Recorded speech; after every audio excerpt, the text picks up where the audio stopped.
சேலை நெய்வேன் கண்ணே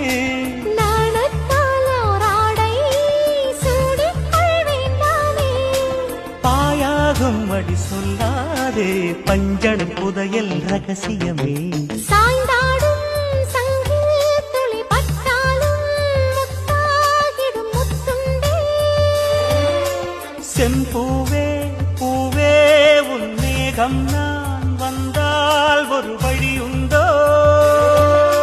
மன்னவன் விரல்கள் பல்லவன் ஒளியோ படை கொண்டு நடக்கும் மன்மத சிலையோ இமைகளும் உதடுகள் ஆகுமோ